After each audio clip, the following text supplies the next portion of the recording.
Hello students, आज हम home science BA third year paper first textile and clothing यानी कि वस्त्र विज्ञान एवं परिधान के पेपर का जो सिलेबस है उसका डिस्कशन करेंगे। स्टूडेंट्स, आपके बीए थर्ड ईयर में आपके दो पेपर हैं। फर्स्ट तो आपका यही हो गया टेक्सटाइल एंड क्लोथिंग का, जो कि 30 मार्क्स का है। सेकेंड पेपर आपका है प्रसार शिक्षा एक्सटेंशन एजुकेशन, वो भी आपका 30 मार्क्स का, प्लस इसमें आपका 40 मार्क्स का प्रैक्टिकल, तो टोटल आपका हुआ 100 मार्क्स। आइए अब हम इसका सिलेबस डिस्कस कर लेते हैं। इसमें आपकी 4 यूनिट्स हैं। फर्स्ट यूनिट है यूनिट फर्स्ट, वस्त्र विज्ञान परिधान, रेशों की पहचान और गुणधर्म। इसमें हम वस्त्र विज्ञान के परिधान के बारे में पढ़ेंगे, रेशों की पहचान करेंगे और गुणधर्म देखेंगे। जो हमारे रेशे होते हैं, रेशों की पहचान के बहुत से परीक्षण होते हैं, जैसे तंतु तोड़ परीक्षण, सिकन परीक्षण, स्याही परीक्षण, तेल परीक्षण, सूक्ष्मदर्शी परीक्षण, रंग परीक्षण, रासायनिक परीक्षण और दहन परीक्षण। हम वस्त्रोपयोगी रेशों के गुणधर्म कैसे चेक करेंगे, उसमें रेशों में आपस में सटने की क्षमता कितनी है, लचीलापन कितना है रेशों में, कोमलता कितनी है, चमक तथा क्रांति कितनी है, संतोषजनक लंबाई को देखेंगे हम, और वस्त्रों पर ताप का प्रभाव कैसे पड़ता है, ये सब रेशों के गुणधर्म में आएंगे। नेक्स्ट आपका आता है वस्त्रों उपयोगी रेशों का वर्गीकरण। इसमें हम वस्त्रोपयोगी रेशों के वर्गीकरण में हम इसका क्लासिफिकेशन देखेंगे। इसमें जो आपके रेशे हैं 2 टाइप्स के हैं, जो आपके सिलेबस में हैं ये थर्ड ईयर के। प्राकृतिक रेशे कपास, लिनन, ऊन तथा रेशम। मानव निर्मित रेशे हैं जो है rayon, nylon, polyester. So students, ये हुए आपके 2 टाइप्स के रेशे, प्राकृतिक रेशे, मानव रेशे। इसकी डिटेल हम आगे जब हम चैप्टर स्टार्ट करेंगे तो उसमें डिस्कस करेंगे। वस्त्रों का रासायनिक तथा यांत्रिक विनिर्माण, इसमें हम देखेंगे कि वस्त्रों का कैसे रासायनिक तथा यांत्रिक निर्माण होता है। नेक्स्ट चलते हैं यूनिट सेकंड की ओर, धागे तथा वस्त्र निर्माण की विधियां एवं धागों का वर्गीकरण। इसमें फेल्टिंग, ब्रॉडिंग, बॉन्डिंग, नेटिंग और निटिंग का हम अध्ययन करेंगे। धागे तथा वस्त्र निर्माण की कौन कौन सी विधियां हैं, इसमें हम क्या देखते हैं, जो हमारा रेशा होता है, धागे की जो प्रथम इकाई होती है वो रेशे से स्टार्ट होती है। रेशा धागे की प्रथम इकाई होती है, रेशों से धागों का निर्माण होता है और धागों से ही हमारे वस्त्रों का निर्माण होता है। धागा निर्माण की अवस्था में रेशों को पहले कॉर्डिंग हो गया, कॉम्बिंग हो गया और ड्राइंग आउट यानी खींचकर निकालते हैं, घुमाव देकर, और लास्ट में उसकी जो प्रक्रिया है वो कताई करना। बुनाई एवं बुनाई के प्रकार, इसमें हम देखेंगे रोएं उठाना, नक्काशी करना और मोहरिंग। सो स्टूडेंट्स, में क्या है बुनाई एवं बुनाई के प्रकार में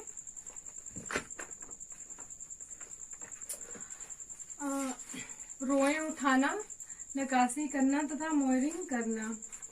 इसमें हम सारे स्टेप जो आगे वाला जो आपका टॉपिक होगा उसमें डिस्कस करेंगे।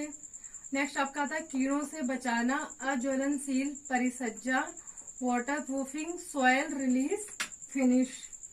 इसमें क्या है, कीड़ों से बचाएंगे, कैसे हम वस्त्रों को अपने कीड़ों से, कैसे वस्त्रों को कीड़ों से बचाते हैं।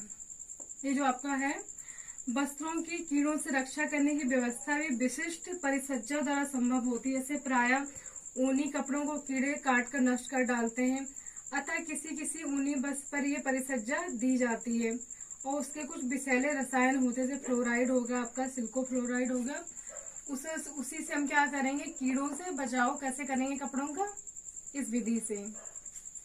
फिर आपका आता अज्वलनशील परिसज्जा। इसमें क्या होगा, आपका फायर प्रूफिंग होगा कि अग्नि बुझाने वाले व्यक्तियों की पोशाकें तथा इसी प्रकार के अन्य प्रयोजनों के लिए ऐसे वस्त्र बनाए जाते हैं जो अग्नि से प्रभावित रहते हैं। वाटर प्रूफिंग में हम क्या देखेंगे, वो वाले वस्त्र, उन वस्त्रों का उद्देश्य क्या होता है, पानी के प्रवेश को रोकना होता है। जैसे तिरपाल हो गई, हमारी बरसाती हो गई, वो सब किस में आएंगे, वाटर प्रूफिंग में। और उसमें नेक्स्ट हम देखेंगे सॉइल रिलीज फिनिश। स्टूडेंट्स, आपका ये वाला टॉपिक रह गया था, रोए उठाने वाला। रोए उठाना, नकाशी करना तथा मोरिंग। रोए उठाने हम कैसे करेंगे, रोलरों की सहायता से वस्त्र को पूरी सतह पर रोए उठा दिए जाते हैं। इस पर बाद में इन्हें समान ऊंचाई का बांध छाटकर बना दिया जाता है और वस्त्र जो रोएदार बन जाते हैं। फिर इसमें आता है नकाशी करना। इस विधि में हम उभरी आकृतियों के नमूने उभारे जाते हैं। ऐसे नमूनेदार नकाशी ऊनी वस्त्र के अतिरिक्त अन्य सभी वस्त्रों पर की जा सकती है।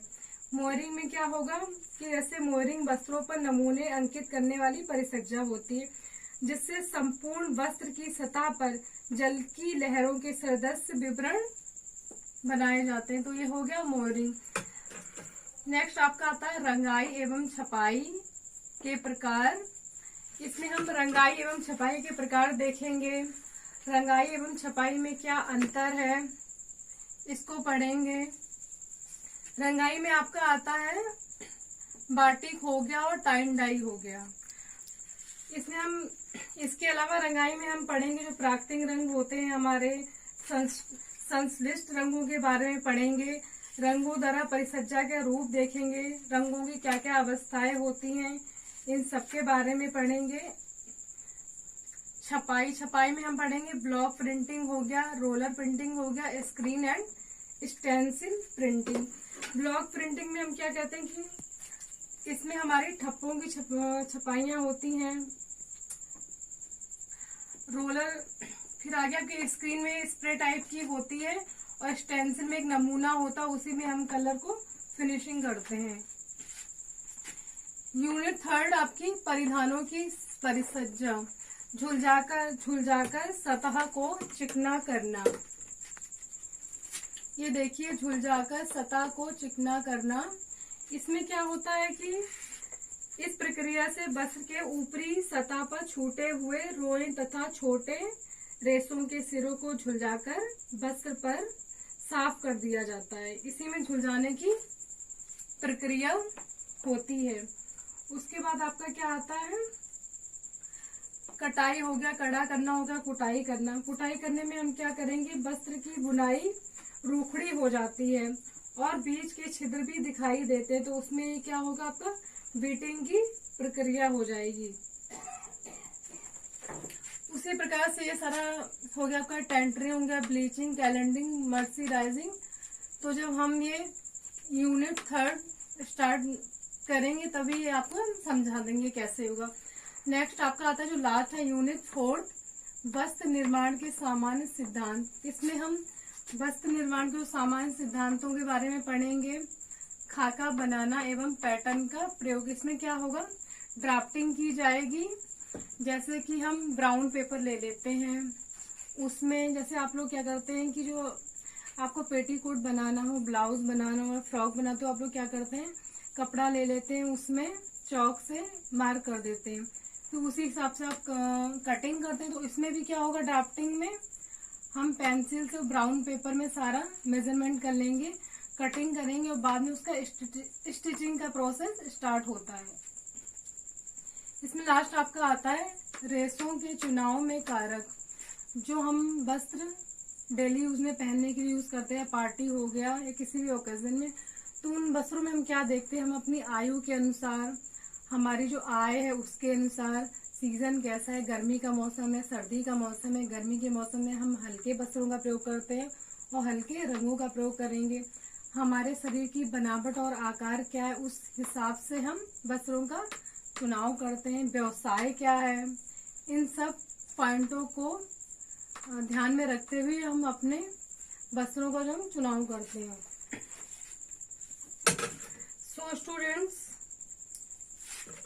ये तो हो गया आपका BA third year paper first textile and clothing का सिलेबस को हमने यहाँ पे डिस्कस किया है। नेक्स्ट जो टॉपिक हम स्टार्ट करेंगे उसमें हम रेसों की पहचान और गुणधर्म को देखेंगे। इसी तरह आगे के भी जो टॉपिक्स हैं उनको हम डिस्कस कर लेंगे। Thank you students.